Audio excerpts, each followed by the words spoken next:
So at President Trump's trial, they were talking about how he might end up in jail. Is Rikers prepared for that? Have you guys had those discussions yet? Our amazing commissioner, she is prepared for whatever comes on Rikers Island. I'm pretty sure she would be prepared to manage and deal with the situation as you see what's happening with Harvey Weinstein. You haven't had those discussions with corrections about that situation? Yeah. This is Michael Popok, Legal AF. There are so many reasons I love being from New York and working in New York. And Mayor Adams telling the world that the Rikers Island jail is ready, willing, and able to take on Donald Trump and incarcerate him is but one of those reasons. You just heard Mayor Eric Adams of New York asked during a media availability today whether the Rikers Island jail and the commissioner related to it were ready for Donald Trump should Judge Merchan make good on his threat, which I think we've moved out of threat into soon-to-be reality,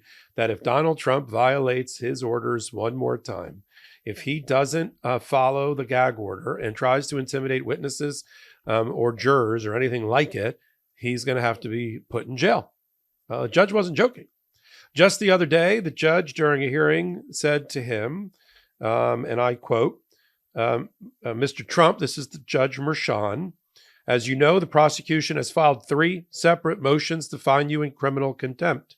It appears that the $1,000 fines, which are the limit under the judiciary law of what New York judges can use at their disposal to fine somebody. So for those people that are wringing their hands going, $1,000 for a guy like Trump, right? Even Judge Merchan in a recent ruling in this case said, for somebody like you, $75,000, $100,000, I just don't have that ability, that power, that inherent authority is not given to me. It's limited by the judiciary law to $1,000. I don't know, it's some old-timey period where $1,000 meant something. But the judge went on and says, it appears that the $1,000 fines are not a deterrent to you. The last thing I want to do is put you in jail.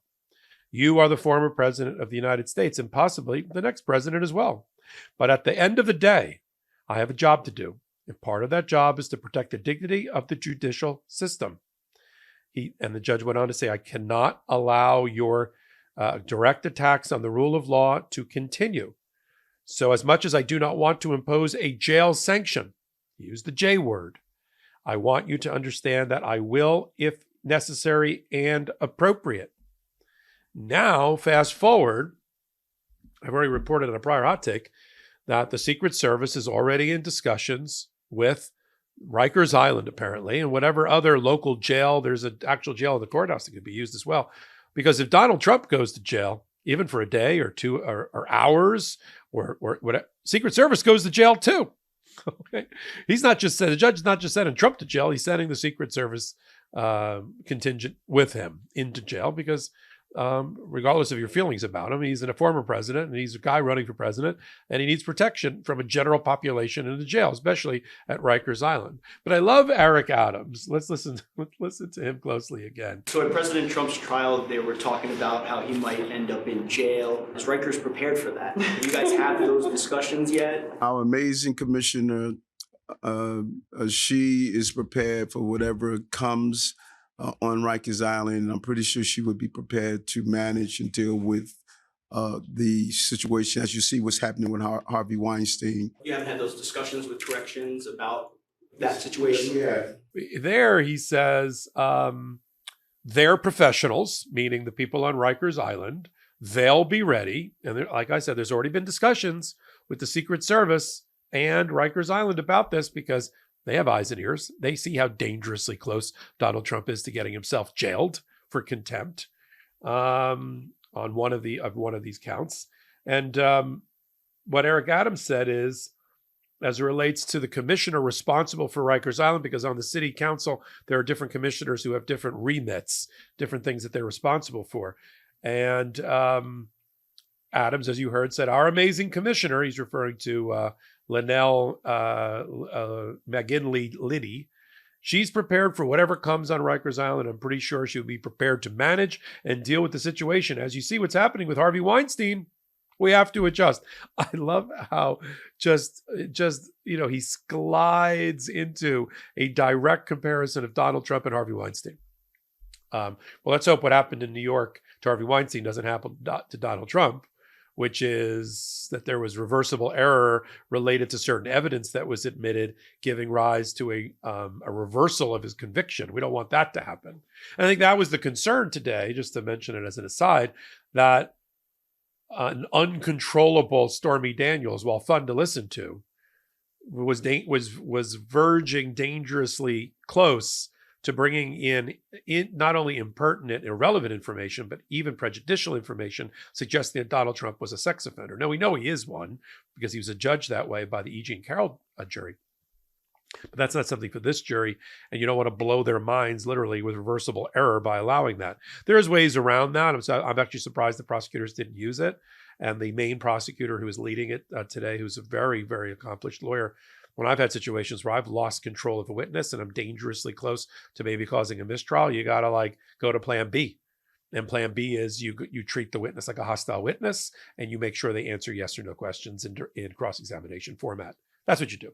But that's not where we are. What we are now is a jail readying itself for the arrival of one Donald J. Trump, who's not only he's on thin ice.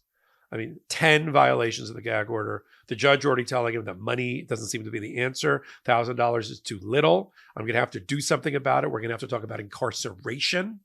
Donald Trump, of course, is both concerned by it and actually turned on by going to jail. He's a weird dude. He's looking forward to using the martyrdom that comes with jail time to raise more money. And so the judge got to balance, let's be honest, has got to balance that as well. Adams went on to say in that clip I played, in this business, particularly around law enforcement, note to our audience, Eric Adams was a longtime member of New York City's finest, the men in blue, the men and women in blue, the police department. He said, in this business, particularly around law enforcement, we have to adjust whatever comes our way. But, we don't want to deal with the hypothetical, but they're professionals. They'll be ready for Trump. I love New York.